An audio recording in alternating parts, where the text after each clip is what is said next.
Hi, and thank you for tuning in. I'm Natasha, and in this episode, I'll be discussing American Gangster. American Gangster is a 2007 crime drama set in the 1970s that tells the story of Harlem kingpin Frank Lucas and Richie Roberts, the police officer intent on bringing him down. Yet the two share a common foe in the form of a group of corrupt drug-dealing cops. When it came out, it was pretty big. And part of it is that you had this compelling story with interesting characters. At the center of the story was Frank Lucas. And this cat and mouse game where, you have this problematic police officer in the form of Richie Roberts or Robert Ritchie, whatever his name was. You have this compelling story, which I think it can speak to like some other countries, but I think within America, sort of like, these Italian mobster films, bank heist films, gangster flicks and things like that. They aren't things that I think any of us would want to do or be involved with in real life, but it makes for interesting entertainment. A lot of these stories you see in various forms, right? A lot of times there's this underlying current of individuals supposedly doing what they have to, or starting out from a disadvantaged position and supposedly doing what they have to do, or what they feel they have to do to achieve some degree of success to get ahead. But often in movies, at least the better movies, the fuller scope, right? There's sort of like the discussion of like this meteoric rise, but then also the losses along the way and the quite often crashing descent. And in watching movies like this, I like true crime because I do find the justice system to be interesting. So in watching this film, I found the side, Frank Lucas to be interesting, but I also found the police investigation by Roberts to be interesting. It's like I understood the value in both sides, and I found both sides to be entertaining to watch. It's like something I also feel with regards to the movie Scarface, where people watch the movie and they get so enamored with the privileges of the lifestyle, the money that it affords, walking into a restaurant, being able to afford anything, for men having a beautiful woman on their arm, flashy clothes, jewelry, expensive whatever, fancy cars, material possessions and trappings, the physical manifestation of what's viewed as success. And that looks appealing to people. But I feel like with better movies, good music, right, the full story of this type of lifestyle is told. You might experience those things, but for most people engaged in this lifestyle, number one, they don't achieve that. Right? They don't reach that level of success. More often than not, you end up going to jail, you meet some kind of harm or something like that before you reach the upper echelons of success within the drug trade. One of the points about this movie that I enjoy is that it kind of shows you both sides of the coin, right? You see the seeming rise of Frank Lucas, where he goes from being Bumpy's driver, kind of picking up game and things like that from him, developing his own, for lack of a better term, organization, putting together this drug syndicate that allows him to amass a fortune.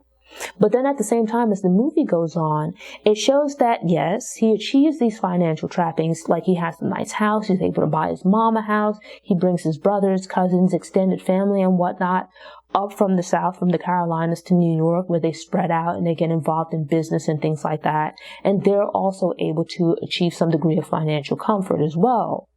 But at the same time, you see that as the story goes on, when the police start to investigate him, you see how quickly things come crashing down. Being betrayed by friends and family members. And I think it's like his cousin, right, that ends up snitching on him. He gets hemmed up and ends up snitching. And then it's like, while you seemingly have this world of money, you realize just how quickly it can go away. I think throughout the movie, like the story is great.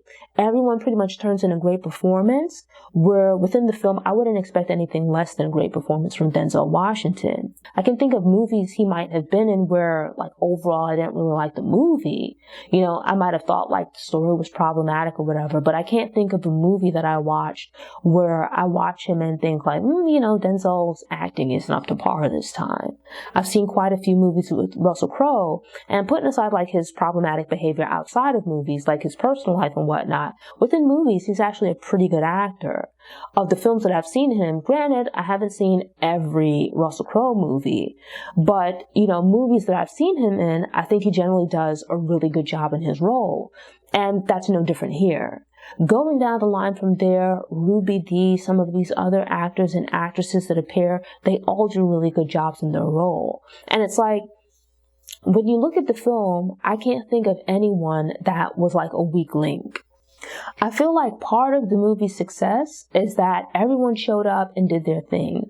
It's like a lot of times when you listen to like rap music, a number of songs where people reference Scarface, watching documentaries. I think it was like last summer, the documentary that came out about BMF on, I want to say it was Stars, not the TV show, but the documentary. And also, there was one about the Supreme Team where they spoke about back in the 80s when Scarface came out and how they saw this lifestyle that he was living and they modeled themselves after that.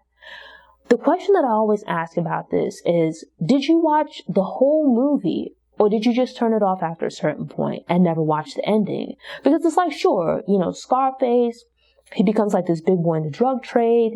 But it's like, look at his life by the end of it. So it's like they don't get the whole message of the movie. And I feel like American Gangster has like a great balance of that, right? Now, granted, they don't dive into it as deeply. The BMF documentary that I watched, I thought it was actually pretty great. It was a well put together documentary, right? They spoke about the stress and the problems and whatnot of actually being a drug dealer. The same thing with the Supreme Team documentary, where they spoke about this thing of this constant danger, right? The stress of having to watch over your shoulder, how stressed out it makes you. Where it's like within both of these documentaries, they spoke about the stress of it. Because you're not just worried about the police, where like at any moment you could be under investigation. The cops can come and kick your door in. But you also have to worry about competitors on the street. You and somebody get into it or whatever, or not even that, they just want your position. And now here you are looking over your shoulder. Not just for the police who want to put you in jail, but also for competitors who might be looking to kill or, to kill you or otherwise do you harm. And it's like, it's one of the things that I appreciate about this film, about films where they have this balance to them. I dislike it when I watch movies and they're too much of one or the other, right? I think good movies have good characters which have balance. Where with characters, even like in books and whatnot, the mustache twirling villain where there's no complexity to the character. They're just flat and one-dimensional. Just good versus evil. The villain is just the bad guy and there's no complexity to the character. He's just flat. And the same for like the hero where he's just perfect. I look at those characters as being poorly written. But when you have characters like this where they're complex, they do wrong, but at the same time you understand their motivations. They're not all one thing or another. They're flawed. They're human. So it's like in the case of Roberts here, he's actually a pretty good police officer. He's an upstanding and honest police officer, which puts him in contrast to some of the other police officers within the story. There's a group of them who are actually involved with taking bribes and being involved with drug dealing themselves, right? Tampering with evidence and all this kind of nonsense. And yet, Robert stands out as an upstanding police officer. But then at the same time, you see where in his personal life, he's a hot mess. He's a deeply flawed individual. Even with Frank, you can tell that he absolutely loves his mother, loves his brothers, cousins, family, and whatnot. And he misguidedly brings them to New York, to Harlem, and has them spread out across the boroughs into Jersey, most likely in hopes of seeing that he's had the opportunity to afford himself a pretty good lifestyle in comparison to the way that he was living before. And he decides that he wants to share it with his family, but not fully considering all that will come with it. Where, he's taken this within himself, where there's the potential of him being killed.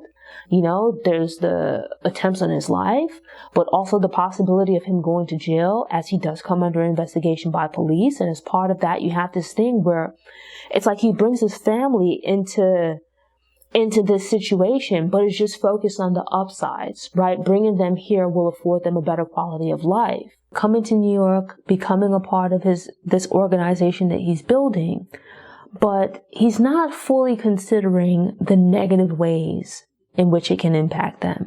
With that, actually, I appreciate the film. I think the story is really good.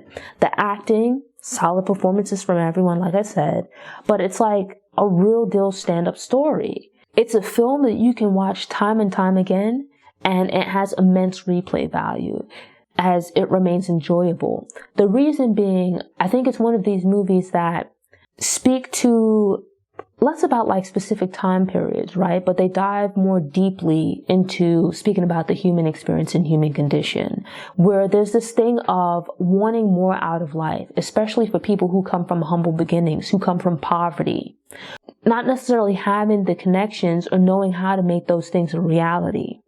In this case here, you have this story of someone who believes himself to be on a good path, right? But it turns out to be the wrong path because of the devastation that it brings to his life and the life of his family. And, with that, I think it's a really good film. Thanks for tuning in. To ensure you don't miss any episodes, subscribe to the channel, click the notification bell, and check out my movie review playlist. Go ahead and click the thumbs up button if you like what you saw, and go ahead and share it on social media.